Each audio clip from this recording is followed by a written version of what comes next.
We're rolling. Oh, what are we talking about? All right. Should we, you know? That's a cool LED. So guys, You talk to Andy. You don't have to look in the camera. We have just 10 minutes. Okay. all right. We'll talk fast. Yeah. Like we play. So the first topic is, of course, music is very complex, Right? and I wonder how your songs develop. Can you tell a little bit I mean, a lot of it is just, you know, different rhythms that, you know, we may tap out in like Reason or something like that just kind of gets developed.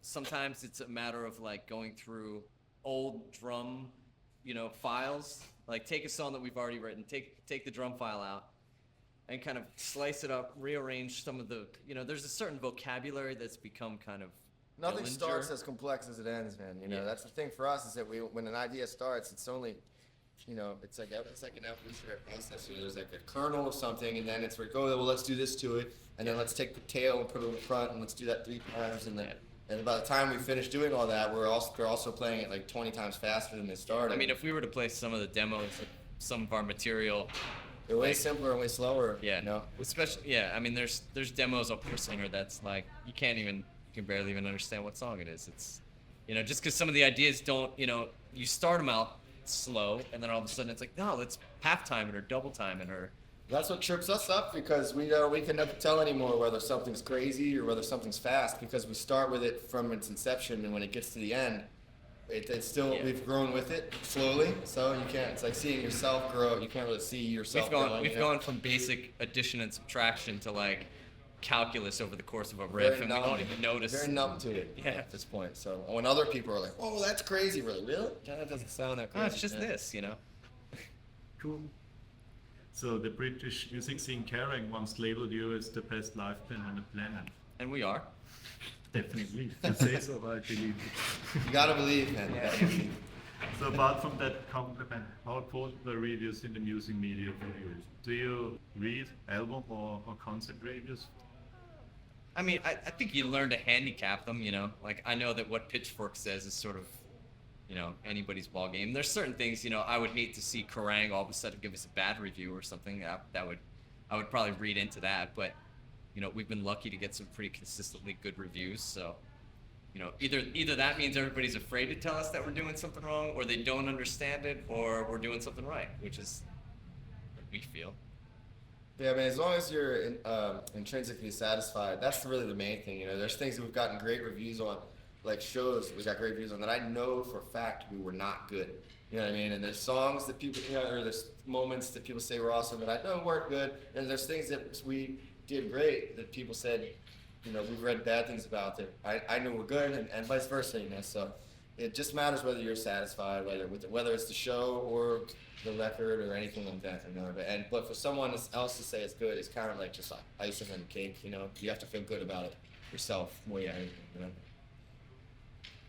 So you played shows as a support band from System of a Down, Yeah. once again, which got a little bit different audience maybe than yours. Sure. Were you aware of the fact before you went on the tour, or were you afraid of the reactions of the audience? Or I think we've always been prepared for that stuff. You know, I think we, you know, went in knowing that most people there aren't going to know us. Most people there aren't going to get it. Most people there are going to be vocal about it. You know, but a lot of times that's almost a compliment, you know, and you start to feed off that. And, you know, I mean, again, it's like we're our own worst critics. And I think most successful bands will say the same thing. So, yeah, I mean, If they'd never heard anything like this before, especially at that time, in 2002, playing in front of System of a Down at their biggest, they're the most mainstream fans in their whole career at that point. I think that for someone to see something like that, like us, would be obnoxious and revolting to most Yeah. people. You know what I mean? So I understand it, but the point is that if you're causing such reaction in people, it's usually people react that strongly to something they don't understand.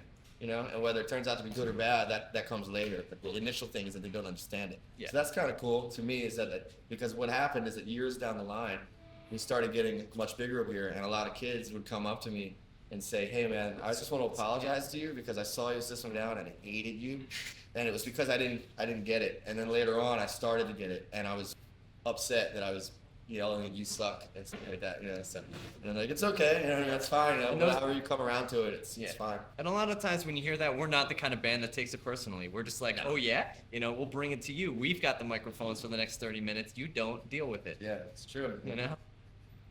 We had an interview with Dillinger. He Yeah, played yeah. different devices, Yeah. and he told probably the same. Yeah. Yeah. You gotta take it Like all if with this a grain of band salt. respects us enough to take us out, you should too. You know? That's the best part of it, is that all these kids who idolize the band that you're on tour with are basically insulting their taste. At the same time, they're telling you that you suck. You know, so it's a funny irony that happens in there. So from 2004, you were almost 2 years on tour at this time. Isn't it annoying after a period of time?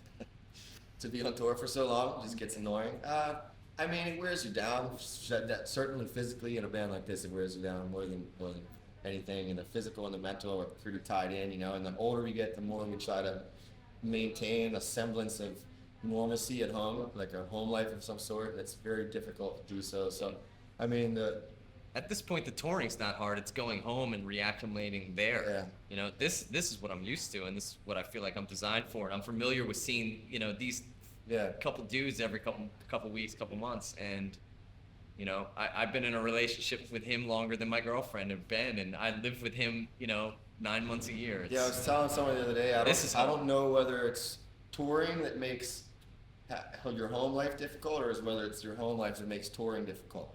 And I think that it's your home life that makes touring difficult. Yeah. Actually, at this point, because we seem to do this more often than we don't. Yeah, I've been doing this for longer than anything else I've been doing at home. So, and everything at home has kind of been built around this since then. Yeah. You know, get out of the way. You'll never be first. You start every relationship with, you'll never win.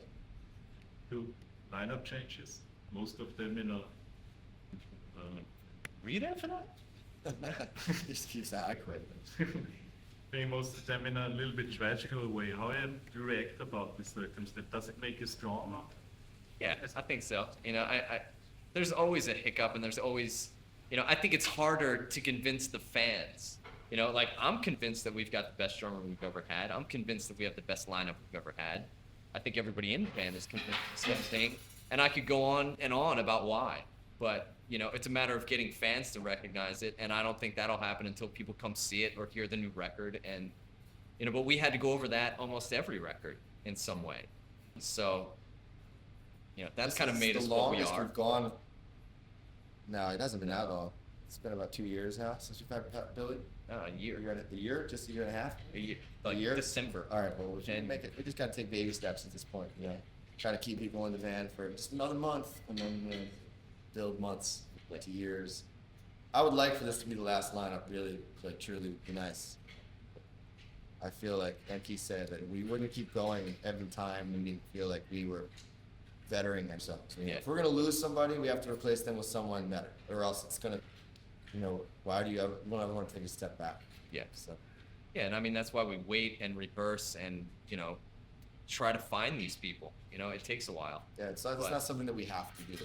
You know, like we're not doing this because we're old and have no other life skills, and we No, can't. we make could probably money. all be making money doing something else. Yeah, it's not. But This certainly isn't the profession that I would choose if I wanted to make a lot of money. You know, so it's like if we're gonna do this, the only motivation is to try to outdo yourself. And if you can't look at yourself and say we have the best lineup that I could possibly hope to have at this point in time, then we shouldn't proceed. I mean, this band chews up people and spits them out. It's, you know, It goes back to what you were saying before about the touring being hard and the slice being hard. It's not just the touring, it's the style of music, it's the musicality, it's the intensity of personalities and things, and some people just, you know, it breaks people. Yeah, it's a sacrifice. There's a lot of like decay that happens in your relationships at home.